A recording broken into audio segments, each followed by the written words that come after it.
Olá, meu nome é Tânia Barros. A você que está ouvindo pelo podcast ou assistindo vídeo no YouTube, seja muito bem-vindo ao canal Loucos por Biografias.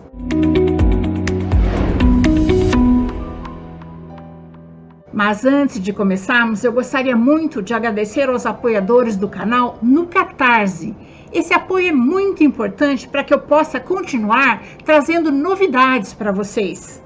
E se você também quiser se tornar um apoiador do canal, o link do projeto no Catarse está no final da descrição da biografia. Agora vamos lá, senta aqui, lá vem a história. Para uma mulher vencer na vida, ela tem que se atirar. Se errar uma vez, tem que tentar outras 100. Forte, né? Pois é. Hoje vamos conhecer um pouco da vida e da obra da política, bióloga e feminista Berta Lutz. Ela poderia ser apenas a filha do famoso cientista Adolf Lutz, o fundador da medicina tropical no nosso país, e uma das primeiras biografias que eu fiz para o canal. Mas Berta não ficou à sombra do pai famoso. Se o feminismo tivesse mãe, o nome dela seria Berta Lutz. As mulheres naquela época eram criadas apenas para se casar, ter filhos e se tornar donas de casa. Eram totalmente dependentes dos maridos. Elas não tinham direito ao voto, não podiam ocupar cargos públicos, só podiam trabalhar fora com o consentimento do marido. Estudar não era bem visto para as mulheres e ainda mais se tornar uma cientista. Mas Berta foi contra a corrente, fez carreira como bióloga, lutou pelo voto feminino no Brasil e fez a igualdade de gênero ser reconhecida internacionalmente na Carta de Abertura da ONU. O feminismo, para quem ainda não conhece o significado desta palavra, não é as mulheres que odeiam os homens, mas sim mulheres que desejam ter as mesmas oportunidades e os mesmos direitos que os homens. A luta que Berta começou há um século continua muito atual. Berta Lutz mudou significativamente o papel da mulher na política. Sem ela, talvez, o voto feminino e a igualdade de direitos políticos tivesse que esperar para além da década de 30 para virar realidade. Mais uma brasileira que vale a pena, conhecemos a história. Berta Maria Júlia Lutz nasceu em São Paulo, no dia 2 de agosto de 1894, no final do século XIX. Era filha do médico sanitarista brasileiro Adolf Lutz, cientista e pioneiro da medicina tropical, e da enfermeira inglesa Amy Fowler, que Lutz conheceu no Havaí quando foi estudar hanseníase, doença infecciosa crônica também conhecida como lepra. A mãe de Berta já era uma mulher à frente do seu tempo, porque além de se formar como enfermeira, foi trabalhar em outro país e ensinou a filha a lutar pelo que queria. Ainda menina, Berta ajudou a mãe nas escolas que ela havia criado, uma para meninos pobres e outra para vendedores de jornal. Em casa se falava português e inglês, o idioma da mãe. Como seu pai não confiava na qualidade de estudo do Brasil, Berta foi enviada adolescente com apenas 14 anos para concluir seus estudos na Europa. Curiosa e boa aluna, concluiu o ensino médio na Inglaterra, país de sua mãe, e se graduou em biologia na Sorbonne, em Paris, uma universidade importante da França. No colégio da Inglaterra, aperfeiçoou o inglês e aprendeu também o alemão. E quando entrou para Sorbonne, em Paris, aprendeu melhor o francês. Ou seja, Berta era fluente em 4 idiomas, uma ousadia para mulheres daquela época. Foi ali, na Europa, que 2 de suas paixões ganharam corpo, a ciência e o feminismo. No final do século XIX, a Europa fervia com o movimento sufragista, que lutava pelo direito das mulheres ao voto. Enquanto estudava na Sorbonne, Berta conheceu muitas mulheres do movimento sufragista e pensou: quando eu retornar ao Brasil, preciso fazer algo pelas brasileiras. escrevia direto ao pai pedindo para retornar ao Brasil. Sentia saudade da família e do país. As cartas que trocava com o pai eram sempre escritas em inglês para que a mãe pudesse ler também. Berta passou toda a Primeira Guerra Mundial na Europa e viveu de perto aquele horror. Em 1918, a Primeira Guerra Mundial terminou e Berta se formou em Ciências Naturais, com especialização em anfíbios anuros, na Sorbonne, em Paris, e seu pai permitiu que ela retornasse. Quando retornou ao Brasil, Berta estava com 24 anos, ou seja, ela passou 10 anos estudando na Europa. Inicialmente, Berta foi ser assistente do seu pai no Instituto Oswaldo Cruz, onde ele trabalhava no setor de zoologia. Um ano depois que retornou ao Brasil, ela prestou um concurso para trabalhar no Museu Nacional do Rio de Janeiro. Sua inscrição causou polêmica, porque não era permitido às mulheres ocuparem cargos públicos. Mas enfim, ninguém acreditava que ela fosse passar mesmo. Mas Berta provou que era tão capaz como qualquer homem. Ela passou em primeiro lugar no concurso e foi trabalhar no Museu Nacional no Rio de Janeiro, inicialmente como secretária, tornando-se a segunda mulher a ocupar um cargo público concursado no nosso país. Mas não havia o que tirasse a questão do feminismo da sua cabeça. Seu primeiro ato público como feminista foi divulgar uma carta na Revista da Semana, ainda em 1918. Era uma resposta a um jornalista que acreditava que o movimento sufragista nos Estados Unidos e na Europa não tinha nada a ver com as brasileiras.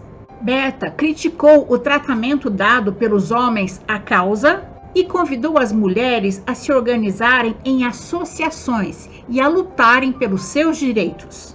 Começava aí um importante capítulo do movimento sufragista no Brasil, do qual Berta foi a maior representante.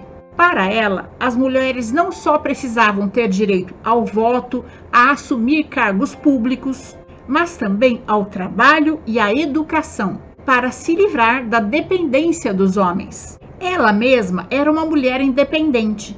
Ela nunca se casou, nem teve filhos. Isso era muito incomum naquela época. Nesse mesmo ano, Berta escreveu um artigo de jornal intitulado "Somos filhos de tais mulheres", defendendo a participação das mulheres na política. O texto marcou para sempre a história do feminismo no Brasil. Por isso, Berta Lutz é chamada de a mãe do feminismo brasileiro. Por suas atividades, Berta acabou sendo convidada para participar de várias conferências no exterior. E ela ficou tão inspirada com esses movimentos que criou com outras mulheres a Federação Brasileira pelo Progresso Feminino, a FEBPF, e assumiu um papel de liderança na luta pelos direitos das mulheres no Brasil.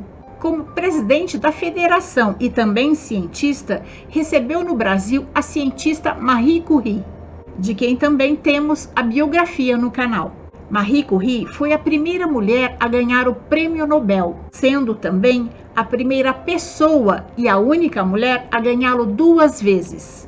O de física ela ganhou em 1903 e o de química em 1911. Sua filha Irene, que esteve com Marie no Brasil, e o marido dela, Frederic, também ganharam o Prêmio Nobel de Química em 1935, pela descoberta da radioatividade artificial. Isso tornou a família Curie a maior ganhadora de Nobels até hoje.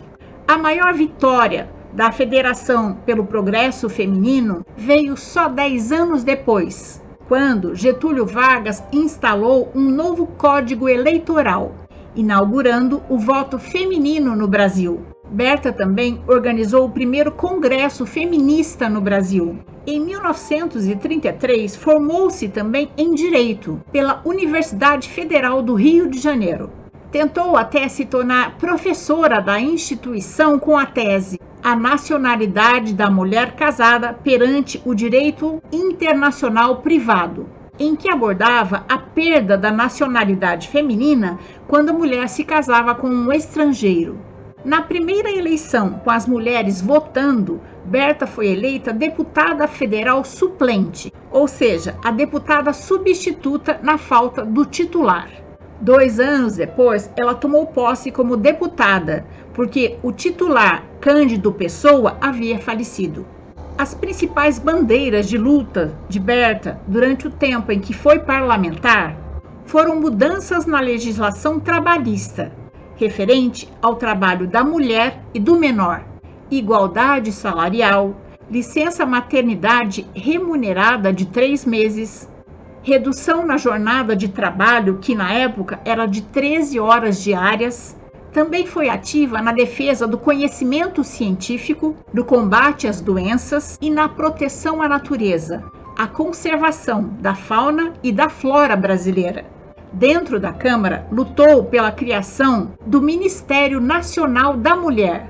Foi presidente da Comissão do Estatuto da Mulher e apresentou o projeto do Departamento da Maternidade, Infância, Trabalho Feminino e Lar. O projeto foi aprovado, mas não saiu do papel, porque em 1937 Getúlio Vargas decretou o Estado Novo e fechou o Congresso Nacional. E o mandato de Berta e de todos os outros parlamentares chegou ao fim. Mas ela não parou mesmo assim. Berta continuou representando o Brasil pelo mundo afora, em diversos encontros para tratar dos direitos das mulheres. Foi até premiada com o título Mulheres da América. Em meio a toda essa militância, Berta ainda arranjou tempo para seguir com a sua carreira como bióloga. Sua especialização em anfíbios anuros, sapos, rãs e pererecas deu continuidade aos estudos de zoologia médica de seu pai. Ela identificou espécies novas de anfíbios, em particular pererecas. Descobriu que o coachar delas variava de uma espécie para outra. Isso resultou na catalogação de mais de 4.400 espécies de anfíbios brasileiros. Seu livro sobre as pererecas brasileiras tornou-se uma referência para os estudos na área. Outra grande contribuição de Berta para a ciência foi após a morte do seu pai, que foi um duro golpe para ela. Ela compilou todo o trabalho do seu pai em várias áreas, como parasitologia, veterinária, zoologia médica, bacteriologia, dermatologia e botânica. Dr. Adolf Lutz era fera mesmo. Vale a pena conferir a biografia dele.